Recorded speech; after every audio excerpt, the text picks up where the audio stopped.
your forecast first. Sponsored by Matex Heating, Cooling, and Plumbing.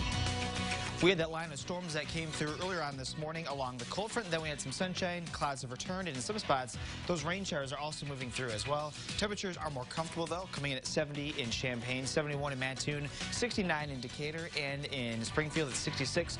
We've got our Flooring America weather camera up on our roof and doggone it.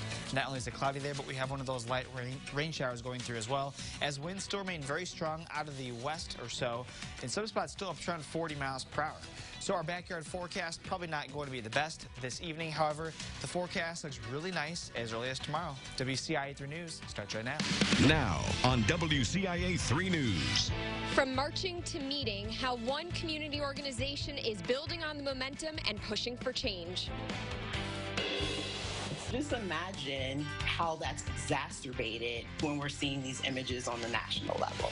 Those images of violence can be upsetting, but some experts say it is traumatic for some people. And more places are opening back up, but that doesn't mean people looking for jobs are getting hired. You're watching your local news leader. This is WCIA 3 News at 5. And when we see police officers, we don't want to be fearful. And we don't want you to be fearful of us. People are joining together to find a path forward. Leaders say it can start today by having difficult, open conversations about race and police. Good evening. I'm Jennifer Roscoe. The Champaign County Community Coalition is meeting virtually for the first time since roughly 1,000 people marched for racial justice this weekend. WCIA 3's Jen Lask watched the meeting. So, Jen, tell us about who spoke today. Well, Jennifer, the mayors of Champaign and Urbana spoke, law enforcement spoke. We heard from the NAACP's Champaign County president, as well as the teens who organized the Pain to Peace March this weekend. Now, the NAACP president, Minnie Pearson, shared the organization's national recommendations, including calls to make sure each state's Open Records Act ensures officer misconduct information and disciplinary histories are not hidden from the public. Tracy Parsons, who works on community outreach for the city of Champaign, hosted the meeting, and he asked the nearly 200 people participating and listening to help change the narrative and to create more spaces to have difficult conversations. So for the first time, I'm asking all of our community to listen to the Black community.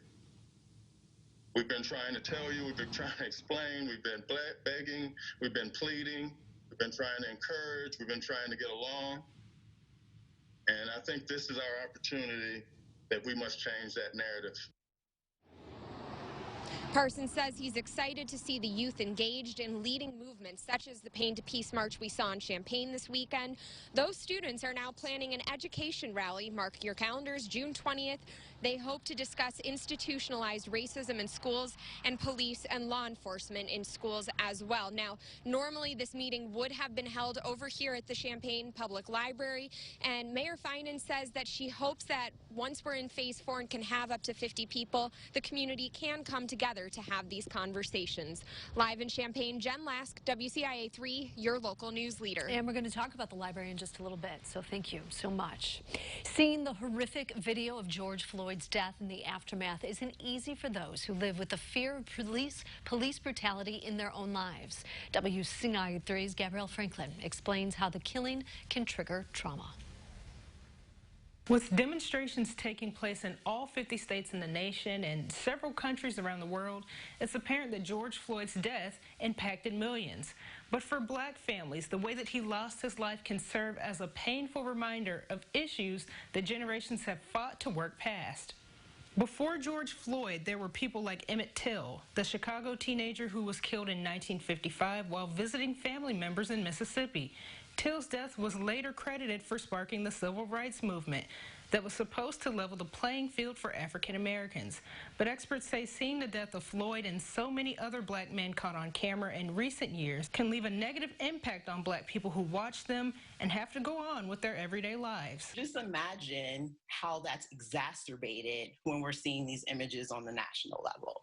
And so what you see is this research showing is that African Americans in particular are showing things like increased stress, depression, all of these sort of mental health things that then ultimately, as we know from years of research, lead to physical health consequences as well. As traumatizing as these images may be, experts say that they are important, not only to document injustices, but also to humanize these experiences. Reporting in Springfield, I'm Gabrielle Franklin. Experts also say it's important to not rely on the people who are experiencing inequity to educate others about it when there are materials available online. We have a link to some of those on our website at WCIA.com.